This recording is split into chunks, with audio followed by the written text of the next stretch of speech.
Olá, meus amigos, sejam bem-vindos a mais um vídeo do canal Descomplicando o Direito Tributário. E no vídeo de hoje nós vamos começar uma longa jornada para falar sobre o ICMS, este importante imposto do nosso país, se não um dos mais importantes impostos cobrados do nosso Brasil, tá certo?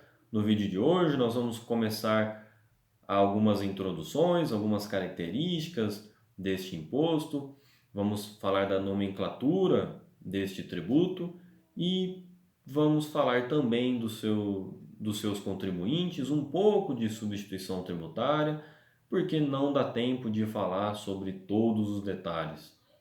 É um imposto repleto de complexidades, repleto de ilegalidades que as fazendas estaduais acabam cometendo, justamente por ser o ICMS um imposto muito complexo, tem muitas situações para ser regulado, regularizado, e nós precisamos ficar atentos a todas essas complexidades, beleza?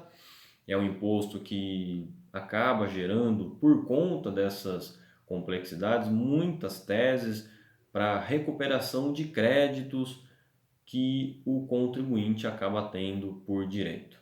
Beleza? Sem mais delongas, vamos começar então a falar sobre o conceito de ICMS.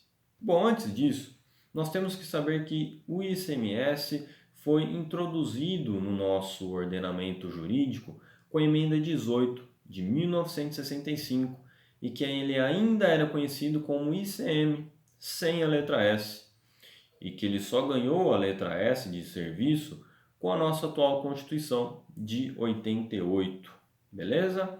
Então, ICMS é um imposto estadual que incide sobre as operações relativas à circulação de mercadorias e sobre a prestação de serviços de transporte interestadual e intermunicipal e ainda incide sobre os serviços de comunicação. Beleza? Tranquilo? Previsto lá na Constituição de 88, em seu artigo, em seu artigo 155, inciso 2. Muito bem. Bom, algumas características que temos que tratar. Vejam, é um imposto de competência dos estados e do Distrito Federal. Ele é plurifásico.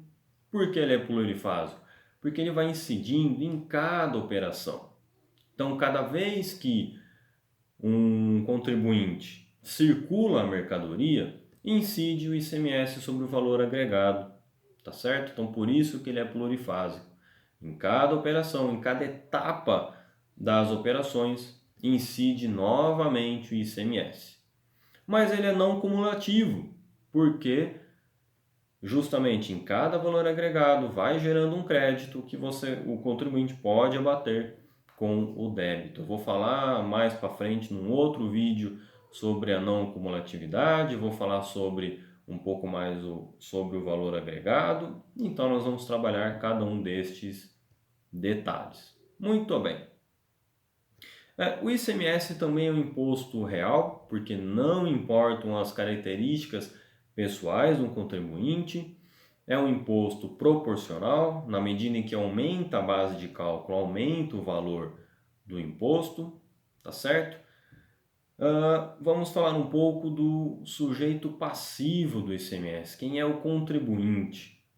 Vejam, lá no artigo 155, inciso 2 da Constituição Federal, parágrafo 2º, inciso 12, a linha A. Acompanhe aqui comigo, eu vou colocar para vocês. Na Constituição e diz que cabe à lei complementar definir os seus contribuintes. Esta lei complementar é a lei número 87, que é a Lei Candir, 87 de 96, justamente a Lei Candir definiu os contribuintes do ICMS, definiu sobre a substituição tributária, que nós vamos falar mais para frente também, mas em geral, o sujeito passivo, o contribuinte do ICMS, é aquele que circula mercadoria, é aquele que importa as mercadorias, é o prestador de serviço de transporte interestadual ou intermunicipal e é aquele que presta o serviço de comunicação. Beleza? Tranquilos? Vamos falar um pouco da figura do responsável. Vejam, o responsável é aquele terceiro que, por expressa determinação legal, estabelece que aquele terceiro será o responsável por pagar o ICMS. E na figura específica deste imposto, nós temos a substituição tributária. Ou seja, a lei determina que um terceiro substitua o contribuinte e pague, no lugar dele, o imposto. No caso, o ICMS. Tranquilos? E aí nós temos a figura da substituição tributária regressiva, ou para trás, e a progressiva, ou para frente. Brian, o que significa isso? O que é substituição tributária para frente ou para trás? Progressiva, regressiva? Explico. Para você memorizar e nunca mais esquecer ou confundir essas duas figuras, lembrem-se, perguntem-se. Substituição tributária para frente ou para trás? O que é que ficou para frente? O que é que ficou para trás? Resposta: o fato gerador. Ou seja, na substituição tributária regressiva ou para trás, o fato gerador ficou lá atrás. Ele já foi praticado, mas o pagamento ainda vai acontecer. Entendeu? Ou o pagamento ficou de forma diferida em outro momento. Então, o substituto tributário regressivo ou diferido vai realizar o pagamento em outro momento, beleza? Vai concentrar nas mãos de um outro responsável e ele sim vai fazer o pagamento. E na substituição tributária progressiva ou para frente, o fato gerador ainda vai acontecer. O fato gerador estará lá na frente, se estiver, mas o pagamento já ocorre agora. Entendeu? Nós vamos entrar em mais detalhes sobre a substituição tributária num outro vídeo, mas entendam que em matéria de ICMS, a figura do substituto tributário ocorre com frequência. Muito bem. Vamos tratar agora sobre circulação de mercadorias, para a gente esclarecer um pouco mais este ponto. Porque fala-se, o imposto incide sobre a circulação de mercadorias, mas será que é aquela circulação física de um bem? Ou seja, do estabelecimento do vendedor para o estabelecimento do comprador? Será que isso é a circulação de mercadorias? Gente, claro que não.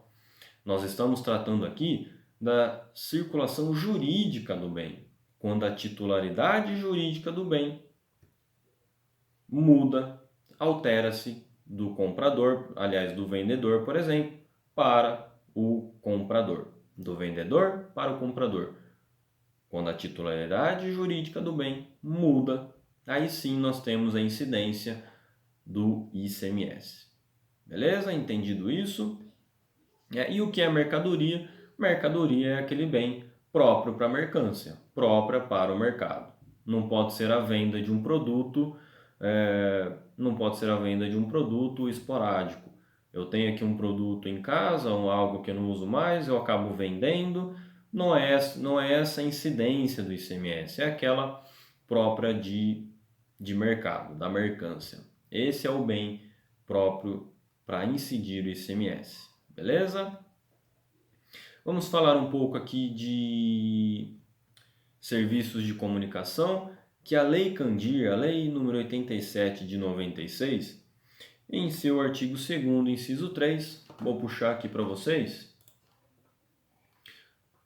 diz que o imposto incide sobre, artigo 2º, inciso 2, inciso 3, incide sobre as prestações onerosas de serviços de comunicação por qualquer meio, inclusive a geração, a emissão, a recepção, a transmissão, a retransmissão, a repetição e a ampliação de comunicação de qualquer natureza.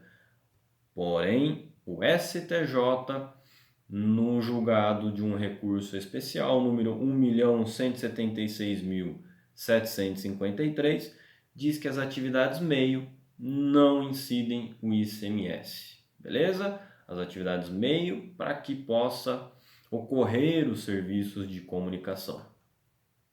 E para fechar o vídeo, vamos falar um pouco sobre a base de cálculo de forma genérica para que nos próximos vídeos possamos nos aprofundar.